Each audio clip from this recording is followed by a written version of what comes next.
துலாம் ராசிக்கு இந்த சனி வக்ர பயிற்சி என்ன பண்ண போகிறது அப்படிங்கிறத பார்க்க போகிறோம். அதனால ஸ்ட்ரெயிட் டு த பாயிண்ட், எதனால உங்களுக்கு நல்லது நடக்குது, எதனால உங்களுக்கு நல்லது நடக்காம போக போகுது அப்படிங்கிறத பற்றி பார்க்க போகிறோம்.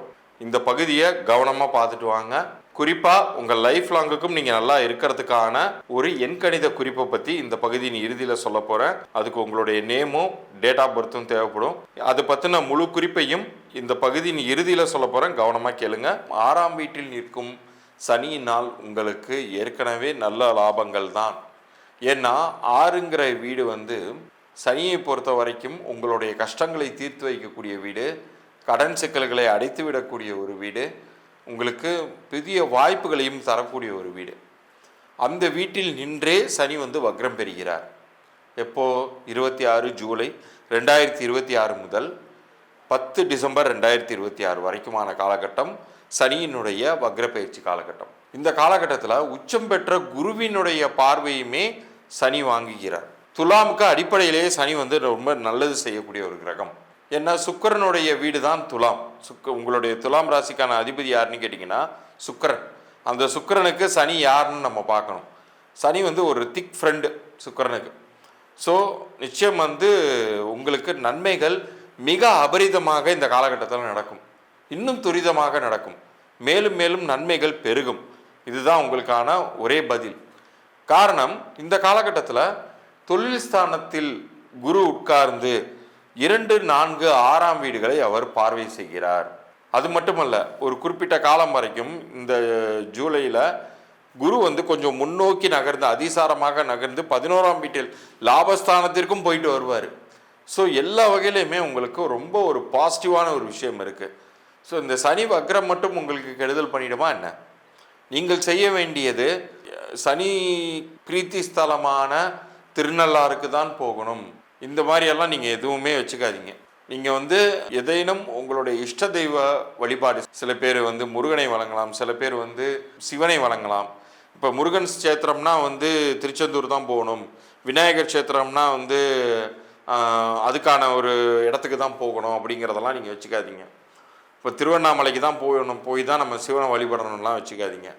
நீங்கள் உங்கள் வீட்டில் அருகிலேயே இருக்கக்கூடிய பழமை வாய்ந்த உங்களுடைய இஷ்ட தெய்வ வழிபாடை இந்த காலகட்டத்தில் நீங்கள் செய்யணும். ஏன்னா சனி வாங்கக்கூடியது முழு சுப கிரகமான குருவின் உச்ச பார்வையை வாங்குகிறார். ஸோ இந்த காலகட்டத்தில் உங்களுடைய இஷ்ட தெய்வத்தையே நீங்கள் குருவாக வழிபடும் பொழுது அவங்களுடைய பரிபூர்ண அருள் அப்படிங்கிறது உங்களுக்கு முழுமையாக கிடைத்து உங்கள் லைஃப்பில் இருக்கக்கூடிய தடை தாமதங்களை விளக்கப் போகிறார். குறிப்பாக உத்தியோகத்தில் இருப்பவங்களுக்கு ப்ரொமோஷன் கிடைக்கும். ஒரு பிஸ்னஸ் பண்ணிகிட்டு இருக்கிறவங்களுக்கு புதிய பிஸ்னஸ் வாய்ப்புனால அதிகப்படியான வருமானம் வரும். இதே ஒரு சில பேர் இப்போ தான் நான் ஒரு பிஸ்னஸ்குள்ளாரே என்ட்ராக போகிறேன், எனக்கு உடனேயே சக்ஸஸ் கிடைக்குமா சார்னா கண்டிப்பாக கிடைக்கும். ஸோ இந்த காலகட்டமே ரொம்ப ஒரு கோல்டன் பீரியட் மாதிரி தான் உங்களுக்கு அமையுது. இந்த வாய்ப்பை தவற விட்டுறாதீங்க.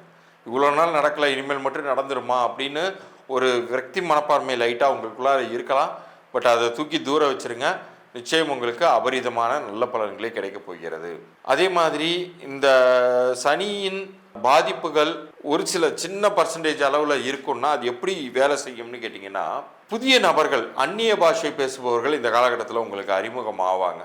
அவங்க உங்களுக்கு ஒரு காரியத்தை நடத்தி தரேன் அப்படின்னு சொல்லி அதிகப்படியாக ஏதாச்சும் உங்கள்கிட்ட எதிர்பார்த்து வராங்கன்னா அவங்களுக்கு மட்டும் நீங்கள் ஜாமீன் கையெழுத்தோ அல்லது பணம் காசு தருவதையோ அதெல்லாம் எதுவும் செய்யக்கூடாது. வெளிநபர்கள், புதிய நபர்கள் யாராச்சும் வருவார்கள் என்றால் அவர்களிடத்தில் நீங்கள் மிக ஜாக்கிரதையாக இருக்கணுங்கிறத மட்டும் புரிஞ்சுக்கோங்க. ஏன்னா சனியோடைய நல்ல பலன்கள் அப்படிங்கிறது முழுமையாக கிடைக்கக்கூடிய காலகட்டத்தில் ஒரு சில இடர்பாடுகள் சில நேரங்களில் கிடைக்கும். எப்போதுமே நல்ல விஷயங்கள் நடக்கும்போது தான் இந்த விக்னங்களும் சேரும். அது மாதிரியான தடை தாமதங்கள் இந்த மாதிரி புதிய நபர்களால் தான் உருவாகும். அந்த ஒரு விஷயத்தில் மட்டும் கவனமாக இருங்க. மற்றபடி நான் ஏற்கனவே சொன்னது மாதிரி உங்களுடைய இஷ்ட தெய்வ வழிபாடை நீங்கள் செய்தாலும் சரி, அல்லது குருவினுடைய முழு சுப பார்வையை பெற்று சனி உங்களுக்கு நல்லது செய்ய போகிறதுனால ஜீவ சமாதிகளுக்கு நீங்கள் சென்று வந்தாலும் சரி, அது உங்களுக்கு நல்ல பலன்களையே தரும் அப்படிங்கிறத நீங்கள் உறுதியாக நம்பலாம். இப்போ இவ்வளோ நேரம் நீங்கள் பார்த்துட்டு இருந்ததுலேயே உங்களுக்கு சனி எந்த அளவுக்கு நல்லது பண்ண போகிறார் அல்லது கெட்டது பண்ண போகிறார் எல்லாமே உங்களுக்கு புரிஞ்சிருக்கும். நம்பர்ஸை வச்சு நம்ம முன்னோர்கள் அந்த காலத்திலேயே நல்லது நடக்கிற மாதிரி நிறைய சூழ்நிலைகளை உருவாக்கிக்கிட்டாங்க தங்களுக்கு. அது நல்லதும் பண்ணியிருக்கு உறுதியாக. அது மாதிரியான ஒரு நிலை உங்களுக்கும் வரணும் அப்படின்னு நீங்கள் நினச்சிங்கன்னா உங்களுடைய பெயர்களை கொண்டே அதை சாதிக்க முடியும். அதை தான் நான் பகுதியின் முன்னாடியே சொல்லியிருந்தேன். உங்களுக்கான இலவச பொது பலன்களாக நான் கொடுக்குறேன் அப்படின்னு சொல்லிட்டேன். ஸோ உங்களுடைய பிறந்த தேதி, உங்களுடைய பெயர் ஆங்கில எழுத்துக்களில் கீழே தெரிகிற வாட்ஸ்அப் எண்ணிற்கு நீங்கள் அனுப்பணும். எண்கணித பலன்கள், மறுபடியும் அழுத்தம் திருத்தமாக சொல்கிறேன், இது கிரக பலன்கள் கிடையாது. நியூமராலஜிக்கலாக ஒவ்வொரு பிறந்த தேதியுமே ஒரு கிரகத்திற்கு உட்பட்டதாக இருக்கும். பிறந்த தேதியின் கூட்டு எண்ணும் ஒரு கிரகத்திற்கு உட்பட்டதாக இருக்கும். அதற்கு அதிர்ஷ்டத்தை தரக்கூடிய வகையில் உங்களுடைய பெயர் அமைஞ்சிருக்கா அப்படிங்கிற தகவலை நான் சொல்லுவேன். அப்படி அமையலைன்னா என்ன பண்ணணுங்கிறத நான் சொல்லுவேன். அப்படி அமையாத பட்சத்தில் நான் அது வரைக்கும் உங்களுக்கு சொல்லியிருக்கக்கூடிய இலவச பொது பலன்கள் பொருந்தி இருந்தால் நீங்கள் என்னுடைய கன்சல்டேஷன் நீங்கள் ஃபர்தராக பே பண்ணி நீங்கள் எடுத்துக்கலாம். ஆனால் அது வரைக்கும் நான் சொல்லக்கூடிய அந்த இலவச பொது பலன்கள்லேயே உங்களுடைய குணாதிசயங்கள், உங்களுடைய பெயர் என்ன மாதிரி பலன்களை கொடுத்துக்கிட்டு இருக்கு எல்லாத்தையுமே நான் விரிவாக சொல்ல போகிறேன். அதனால் நீங்கள் அனுப்ப வேண்டியது உங்களுடைய பிறந்த தேதி, உங்களுடைய பெயர். வீட்டில் நீங்கள் குழந்தைக்கு பேர் வச்சுருந்தீங்கன்னா உங்கள் குழந்தையுடைய பிறந்த தேதியுமே பெயரையுமே எனக்கு அனுப்பிச்சி விடுங்க. வியாபார பெயர் இருந்தாலும் வியாபார பெயரையுமே எனக்கு நீங்கள் அனுப்பிச்சி விடுங்க. மீண்டும் அடுத்த பதிவில் நாம் சந்திப்போம். நன்றி, வணக்கம்.